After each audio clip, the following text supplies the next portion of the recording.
fall.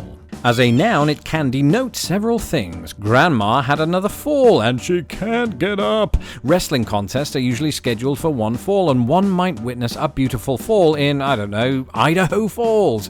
But in North America, there is one such instance that continues to raise the curiosity eyebrow of my people, and it is this: the word fall as an alternative to autumn. The assumption, of course, is that Americans originated this usage, that much like the altered spelling of colour, fall was added to American English to distance itself from its British equivalent. But unlike a vibrant October morning, the issue is not quite so black and white.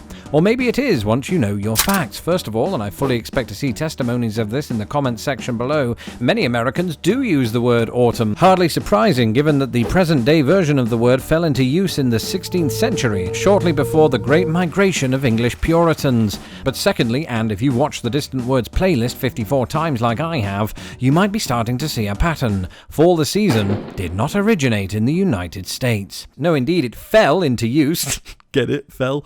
Never mind. In the 16th century, shortly before the Great Migration of the English Puritans. In other words, the English were using fall several decades before their American descendants were even a people. Now, I should clarify that initially, fall was used in the longer sense, fall of the leaf. But primary evidence points to this changing, certainly by 1693 when the English poet John Dryden wrote this.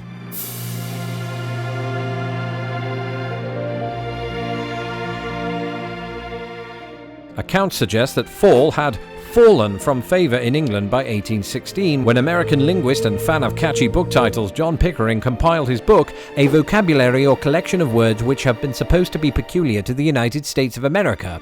In it, he had this to say: "A friend has pointed out to me the following remark on this word. In North America, the season in which this, the fall of the leaf, takes place, derives its name from that circumstance, and instead of autumn is universally called the fall." While his friend's assessment was not entirely accurate, this Google engram illustrates that fall and autumn have been jockeying for pole position in American English ever since. So there you have it. America did not coin the fall. Of course, even if it had, which it did not, there is an argument for saying, so what? After all, the English themselves only embraced autumn at the expense of harvest, an old English word that had been in use for centuries until autumn reared its admittedly beautiful face.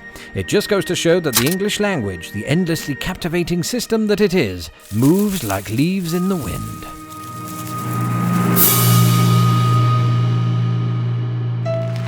Thank you for watching this episode of Distant Words. Don't forget to hit my stupid little face to subscribe, and please share this video with the world.